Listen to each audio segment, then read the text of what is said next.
La Franco-Fête existe depuis 17 ans et moi, en tout cas personnellement, j'ai l'impression que ça n'a jamais été aussi important de la célébrer, la Franco-Fête, que cette année, qu'en 2013. On vit entouré de cultures étrangères, des gens qu'on accueille ici avec beaucoup de plaisir. On vit entouré d'autres langues aussi, avec les réseaux sociaux. En fait, on est maintenant un grand pays, le monde. Donc, qu'est-ce qui fait notre différence dans cette grande mer-là? Bien, c'est le français. C'est notre identité, c'est notre culture, c'est le français. Donc, c'est par là que ça passe. Donc, si vous êtes fiers de parler français comme moi je le suis, célébrez la Franco-Fête cette année. Moi, je suis extrêmement fier qu'on m'a demandé. J'ai dit tout de suite oui, être porte-parole à la Franco-Fête, c'est un honneur pour moi. D'abord, écoutez, moi, tout a toujours passé par le français. Si je fais ce métier-là, si je suis devant vous aujourd'hui, c'est grâce et c'est à cause du français, en fait. Donc, moi, tout a passé par la culture. Moi, j'ai grandi en lisant les livres de Michel Tremblay. J'ai grandi en écoutant les monologues d'Yvon Deschamps. Moi, je m'endormais le soir en écoutant les monologues d'Yvon Deschamps. Ça a bercé mon enfance.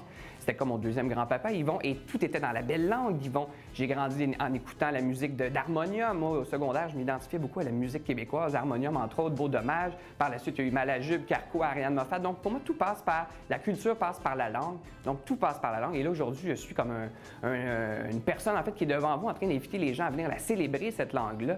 Donc, oui, je suis très, très fier. Donc, c'est sûr, j'ai dit oui, instantanément. J'ai dit oui, je suis porte-parole de la Franco-Fête cette année.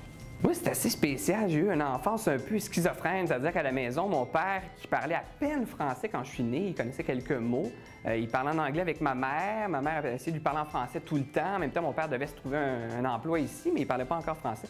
Donc, moi, j'ai grandi dans une enfance où j'entendais du français de Montréal-Est. Finalement, mes grands-parents venaient de la campagne, de Montréal-Est. Donc, j'avais ce français-là un peu cassé, teinté par l'anglais aussi, Chesterfield et tous ces mots-là. Et de l'autre côté, j'avais mon père qui peinait à apprendre le français, mais qui travaillait donc fort pour l'apprendre.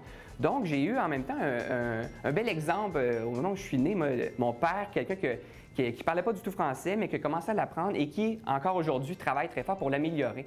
Donc, moi-même, aujourd'hui, je considère que je n'ai pas un français qui est parfait, mais je garde en tête l'exemple de mon père qui, encore aujourd'hui, travaille pour l'améliorer, ce français-là. Donc, même mon père, aujourd'hui, au point tel où il en perd son espagnol. Donc, quand il parle à sa famille, maintenant au Mexique, mais il lâche une coupe de sacre en français de temps en temps, puis il cherche ses mots. Donc, mon père est rendu québécois, est rendu francophile dans l'âme. Donc, c'est cet exemple-là que je garde. Je pense que plus que jamais, on a des raisons de se réjouir de voir à quel point nos artistes rayonnent à l'international. Le Cirque du Soleil, Robert Lepage, mon Dieu, les gens de Carquois maintenant sont distribués en France. Cœur de Pirate est un bon exemple aussi. Marc Séguin qui fait des malheurs à New York et qui vend ses toiles en 5 secondes comme ça. Donc tous ces gens-là nous représentent bien à l'international en ce moment. On en est fiers. Et tout ça passe par quoi? Par le français. Donc, ce qui fait leur unicité beaucoup dans le milieu culturel à l'étranger, c'est le fait qu'ils parlent français. Ils en sont fiers. Donc, si vous êtes comme moi fiers de votre culture, si vous êtes fiers de votre pays, si vous êtes fiers du Québec en ce moment, depuis quelques années aussi, si vous êtes fiers de parler français, bien, il y a un endroit où il faut célébrer ça, puis c'est durant la Franco-Fête. Je parle de la culture. Depuis quelques années, qui sont nos meilleurs ambassadeurs à l'étranger? Ce sont les artistes. Ce sont les Ariane Moffat, les Cœurs de Pirate, les Cirque du Soleil de ce monde. Ce sont les Marc Séguin, les Robert Lepage, les Pierre Lapointe, etc. Et donc, ces artistes-là, pourquoi ils sont des si bons ambassadeurs? Qu'est-ce qui fait qu'ils sont différents, en fait, quand ils se présentent à l'étranger? C'est le fait qu'ils parlent français. Donc, si comme moi, si comme eux, vous êtes fiers de votre langue, si vous êtes fiers de ce qui vous rend unique, bien, célébrez la Franco-Fête et célébrez le français en 2013. Écoutez, il y a 3 choses essentiel à savoir au sujet de la Franco-Fête. D'abord, on peut avoir tous les détails au francofête.qc.ca. On peut nous suivre via Facebook, via Twitter et sinon, ça se passe du 16 au 24 mars 2013.